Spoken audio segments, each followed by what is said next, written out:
गुरुर्ब्रह्मा गुरुर्विष्णु गुरुर्देवो महेश्वराय गुरुर्साक्षात् परं ब्रह्म तस्मै श्री गुरुवे नमः। प्राचीन काल की बात है। उपरिचर नाम का एक राजा था। वह बहुत बड़ा धर्मात्मा और सत्यवादी था। उसने अपने तख्त से देवराज इंद्र को प्रसन्न कर एक विमान और ना सूखने वाली सुंदर माला ली थी।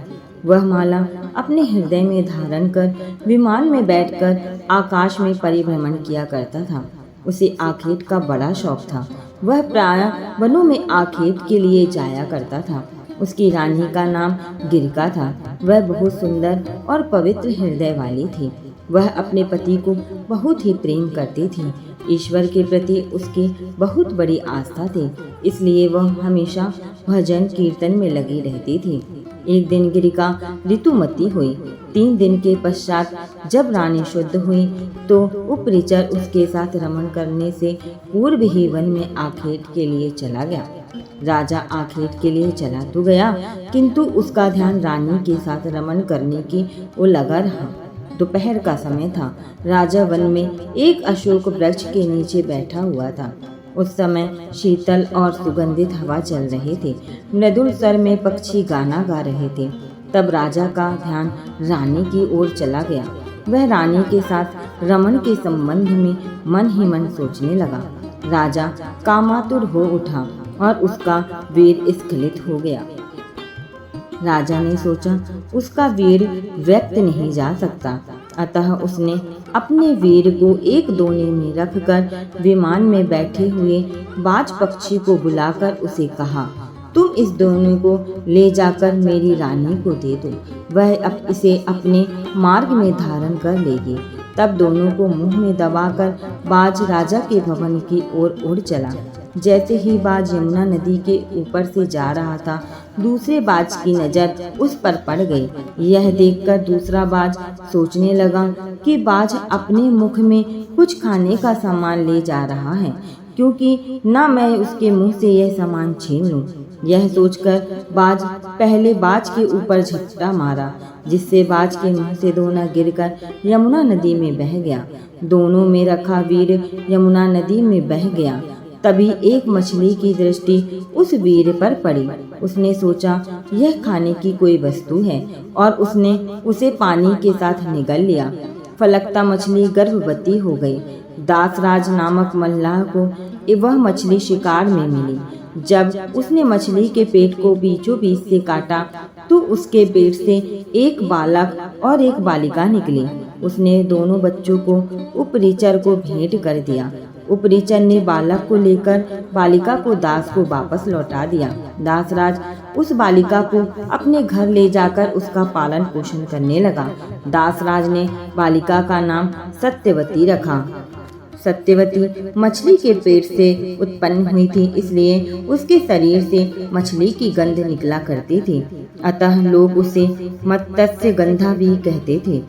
मत्स्य गंधा धीरे धीरे बड़ी होने लगी। वह बहुत ही खूबसूरत थी।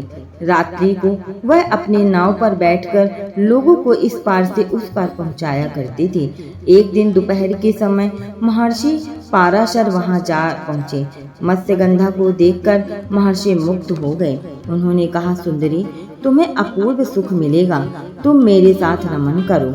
तब मत्स्यगंधा ने उत्तर दिया, महर्षि, आप यह कैसी बातें कर रहे हैं? दोपहर का समय है, आसपास लोग बैठे हैं, मैं आपके साथ रमण कैसे कर सकती हूँ? पाराशर ने योग शक्ति से चारों ओर कोहरा कर दिया। तब पाराशर बोले, अब हमें कोई नहीं देख सकता, तुम निश्चित होकर मेरे प्रस्ताव को स्वीकार कर लो। मत्स्यगंधा पुनः बोली, महर्षि, मैं कुमारी हूँ, पिता की आज्ञा के अधीन हूँ। आपके साथ रमण करने से मेरा कौमार्य नष्ट हो जाएगा, मैं समाज में लांछित बन जाऊंगी। पाराशर जी ने उत्तर दिया, तुम चिंता मत करो, मुझसे रमण करने के पश्चात तुम्हारा कौमार्य बना रहेगा। गर्भवती होने पर भी गर्भ का चिन्ह प्रकट नहीं होगा। मत्स्यगंधा फिर बोली, मेरे शरीर से मछली की गंध हमेशा निकलती रहती है, आप मुझे वरदान दें कि वह गंध सुगंध के रूप में बदल जाए और 4 कोस तक यह गंध फैलती रहे। पाराशर जी ने तथास्तुर कहा। तब मत्स्यगंधा के शरीर से कस्तूरी की गंध निकलने लगी। यह सुगंध चारों कोश को सुगंधित कर रही थी, अतः अब वह योजना गंध भी कही जाने लगी। पाराशर जी ने मत्स्यगंधा के साथ रमण किया था, जिसके फलस्वरूप मत्स्यगंधा गर्भवती हुई। यमुना के द्वीप में एक बालक ने उनके गर्भ से जन्म लिया। वह बालक जन्म लेते ही बड़ा हो गया। वेदव्यास जी को बाल्यकाल से ही अध्यात्म में रुचि थी। इसके फलस्वरूप इन्होंने अपने माता पिता से प्रभु दर्शन की इच्छा प्रकट की और वन में जाकर तपस्या करने की अनुमति मांगी, लेकिन उनकी माता ने वेद ऋषि की इच्छा को ठुकरा दिया। तब इन्होंने हठ कर लिया, जिसके बाद माता ने वन जाने की आज्ञा दे दी। उस समय वेद व्यास जी की माता ने उनसे कहा कि जब ग्रह का स्मरण आए तो लौट आना। इसके बाद वेद व्यास जी तपस्या हेतु वन में चले गए और वन में जाकर कठिन तपस्या की। इसके पुण्य प्रताप से वेद व्यास को संस्कृत भाषा में प्रवीणता हासिल हुई। इसके बाद इन्होंने वेदों का विस्तार किया और महाभारत 18 महापुराणों सहित ब्रह्म सूत्र की भी रचना की। इन्हें वादरायण भी कहा जाता है। वेद व्यास को अमरता का वरदान है, अतः आज भी वेद व्यास किसी न